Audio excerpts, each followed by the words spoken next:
Now, when it comes to watchmakers from Germany, there is a long list of brands that basically get no shortage of attention, but much of this is because of their very competitive price points. And I think when comparing it to Swiss counterparts, they do a really good job when it comes to value for money. But one brand at a little bit higher of a perspective in terms of price, but is a true watchmaker that I think it's fair to say is a underrated brand, and that's Glashütte Original. Now, this is a brand that I think is known mostly for their dress pieces, but today we're gonna be looking at a model that has kind of resurfaced in the past couple of years, and now I've seen many different options with their SeaQ. Now, today we're gonna look at their 39.5mm version, and this is perhaps, I think it's safe to say, one of the best luxury dive watches that you're gonna find on the market, and I think it is underrated. So let's jump into it.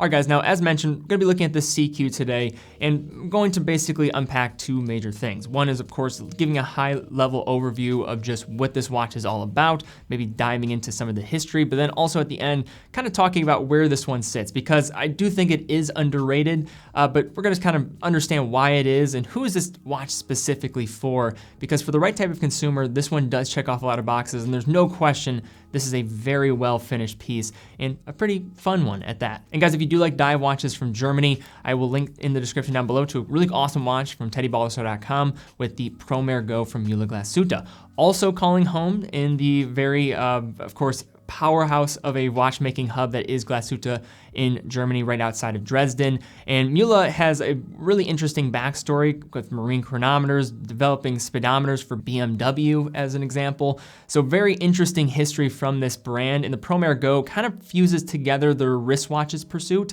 as well as kind of moving into that marine chronometer world in terms of some of the influence. So Müller has been around for several generations. They're actually still independently owned within the actual family. So very strong brand. And like many German watchmakers, kind of overproducing and over-engineering in many instances. And I just love the colorway on this piece. So I will link to it down below, Baldassarre.com, full authorized dealer of over 25 brands. It helps make all this content possible. And then finally, check out that giveaway, because we do have a giveaway happening right now. I'm just gonna keep that open for probably a little bit more time, but we'll also link to that down below. Fill out the form, follow all the instructions. You can get a free watch up to $1,500 if you do win, so good luck. So to begin here, let's start with looking at a bit of background on the brand and the region in which it calls home. So Glashütte Original is one of around a dozen German watchmakers, along with Lange & Söhne, also have Müller Glashütte, which I just mentioned, located in Glashütte, Germany, the historical heart of German watchmaking tradition since the 1800s. Within several decades, Glashütte became a global leader in movement production during this period of the 1800s, and even Swiss brands began copying Glashütte-built calibers in many of their practices. Now, real Glashütte-based brands responded by engraving Glashütte Original on their movements,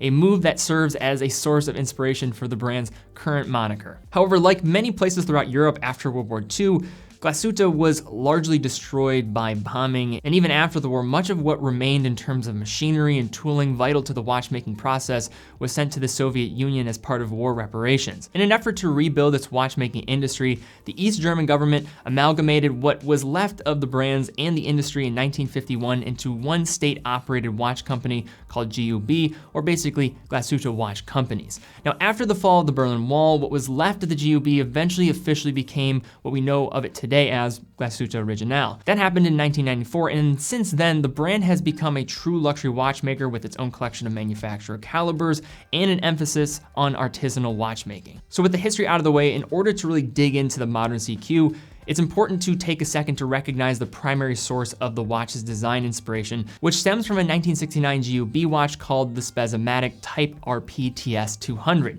which was also the brand's first diver's watch, coming in a very restrained size, making this 39.5mm SeaQ here probably more true to the original. In terms of wearability, the SeaQ features a 39.5mm diameter that wears true to the dimension with its 47mm lug to lug and a very reasonable thickness at just 12mm. Now, despite the smaller presence, especially considering you have a rotating bezel here that's going to take away from the dial, I see this working on smaller to medium-sized wrists, wearing honestly very similar to the likes of the Black Bay 58, which should serve as a better reference point for many watching since the dimensions are in a lot of ways the same. Now that said, in the event that this watch is too small, there is also a larger version of the SeaQ family with the 43mm variant equipped with the pano date, a very German feature, so that is available if you do want some more presence. On the wrist, the SeaQ offers a powerful visual presence without really being overwhelming, though this blue dial variant does grab some attention, especially when viewed in brighter lighting conditions, a factor aided by the also blue ceramic bezel insert. Now, the blue dial is a more recent iteration for the design family, with there also being a recent green dial variant that was just unveiled in the previous month. When it comes to the case finishing, we have a general case shape that's really informed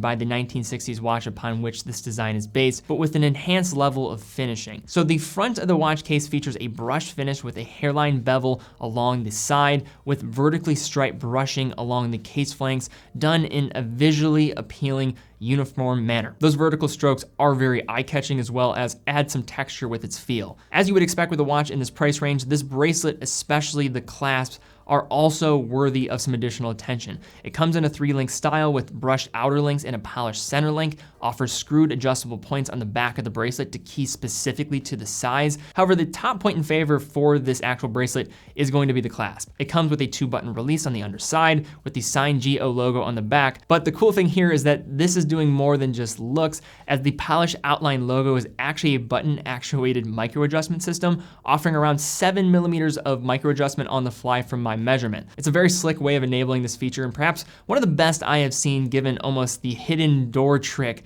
to this bracelet. Jumping back to the central case, let's talk a moment about the end link. So a couple notes with this first is that it meets at the case very seamlessly, and the pivot point for which it articulates is seated higher up the lug, making it shoot straight down, aiding in the compact wear of this piece overall. That's considered, it does feature a peculiar change in its finish from the rest of the bracelet, not offering the polished center link, which is not a feature that jumps out immediately, but becomes easier to recognize over time. Honestly, a bit strange to see this, so just kind of two sides of that end link there. Very easy in terms of its wear, wearing true to that 47mm, but does look a little bit different and out of place in a way with the bracelet. Along the 3 o'clock side of the case, there is the presence of a signed screw-down crown, assisting in the 200 meters of water resistance of this timepiece. And then looking straight on at the central facing aspect of the watch, the SeaQ utilizes a relatively thin blue ceramic bezel that is unidirectional in rotation, 120 click, with legitimately no play in this thing. This is a very solid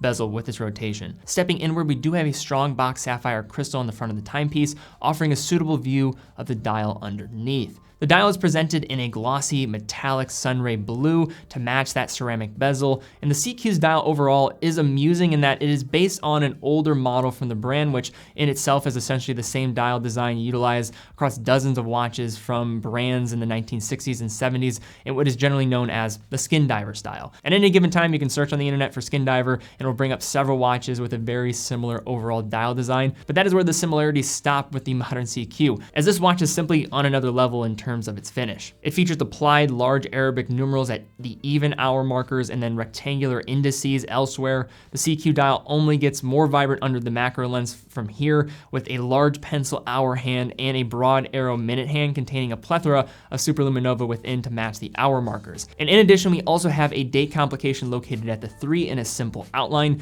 differing from the larger pano dates that are no question a bit more German, but this one I would say is a bit more mass appealing and also more conventional. Dial text is pleasantly minimal, and overall there is no question we have an extremely well finished dial, with this look under macro only furthering the appreciation here. It's a shade of blue that I've always really liked. It's kind of this dark, more vivid blue that does really suck the viewer in. When you look at it at a specific angle, it does change to almost black, especially with that box sapphire. Really interesting effects that you're going to get when looking down at this one. So now let's talk about the caliber inside of here. So flipping this watch over, we have probably my biggest gripe with this watch in general, and that is that we have a steel closed engraved case back. Now normally I would have no issue with a closed case back on a dive watch since, well, it's a dive watch. But when you factor in the larger pano date version of the SeaQ family offers a box sapphire back, yes, a box sapphire displaying one of their beautiful in-house calibers, I think you start to understand what we're really missing out here on. Now, despite being hidden from view, we still can speak about the caliber within the 3911.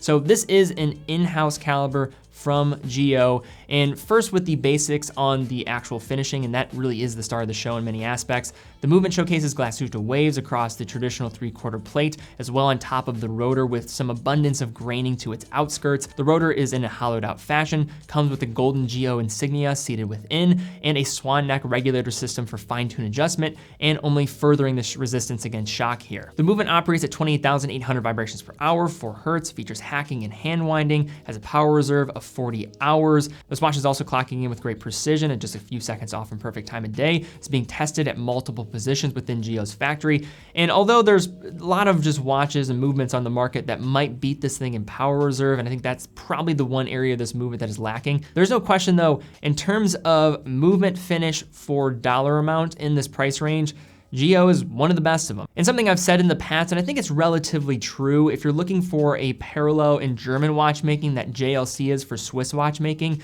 I don't think it necessarily has the same pedigree and movement construction, but in terms of level of finish in this price range of say like $7,000 to $15,000, very similar than what you're getting here. So GO, if that's the standard which we have here, certainly a high bar to reach, and I think I would just love to see this movement on full display. All right, so now that we've taken a closer look at this watch, highlighted some of the features, let's just talk about where does it sit, general take. Now, in terms of luxury dive watches, where this one sits is pretty interesting, given that it's kind of course, elevated from, in terms of finish, from I would say an Omega Seamaster, as well as, of course, a Black Bay, and then also I would even say Rolex. But then it also seats a little bit below the Blancpain 50 Fathoms, which has, of course, way more history going for it in its higher price, and I think in terms of finishing, relatively in the same ballpark, no question. But we're talking about a $9,000 to $10,000 watch. And to get into the idea of why is this watch underrated, I think that ultimately that's it. And unfortunately, there is just this hype phenomenon with just watches in general. If someone's gonna spend $9,000 to $10,000, I think they just want a brand with more cachet. This is a total enthusiast timepiece. In terms of what it's delivering though, if you look at the actual just specifications, what it has, you're getting best in class all across the board. Bezel is fantastic, looks the part. I love the wearability, the case size. You have different optionality there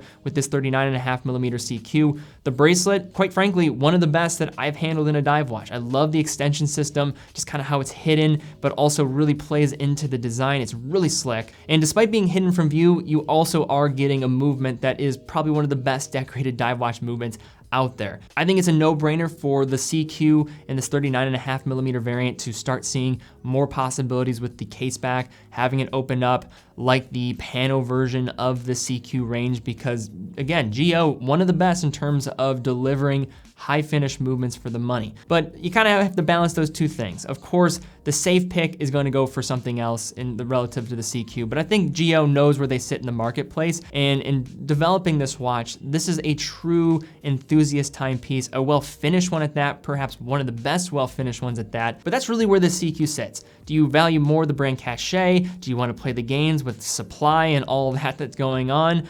Or do you want to go for something that just simply on paper is a fantastic watch and of course looks the part, but maybe doesn't have that same brand reach like one of the, I'd say, 3 big players in the world of actual luxury dive watches?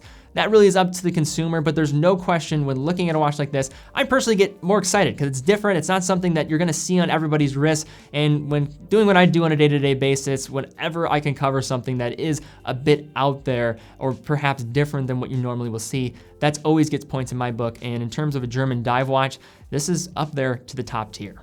But okay guys, I'd love to see comments down below. What do you think of this watch? If you did enjoy this video, thumbs up, subscribe, and hit the bell icon. And really do talk about it in the comments. I'd just kind of like to hear your take on where this one sits. I think probably I would say most people agree. Great watch, where it sits. It's very competitive range, of course. But what would make you even look further into the direction of the SeaQ if you haven't already looked into it? I'd love to see some owner insight as well and what you guys think of it. I think this watch is fantastic. The blue is striking. I think if you open up the case back on this thing, It's a totally different watch as well, and even offers more and leans into more what GEO does best. Also guys, check out the giveaway while it's still open. Probably just gonna keep that open for a little bit longer. Want to give everybody an opportunity to join before announcing the winner, so check that out. Also, definitely check out that Promare Go, as mentioned at the beginning of this video. We'll have a link to that as well. And TeddyBaldassarre.com, full authorized dealer of all the brands that we carry, help makes all this content possible, quick and fast fulfillment. Also have a full factory warranty for everything that we offer, so if anything goes wrong, you're completely covered. And if you want to stay up to date with content, we have a couple other places to go.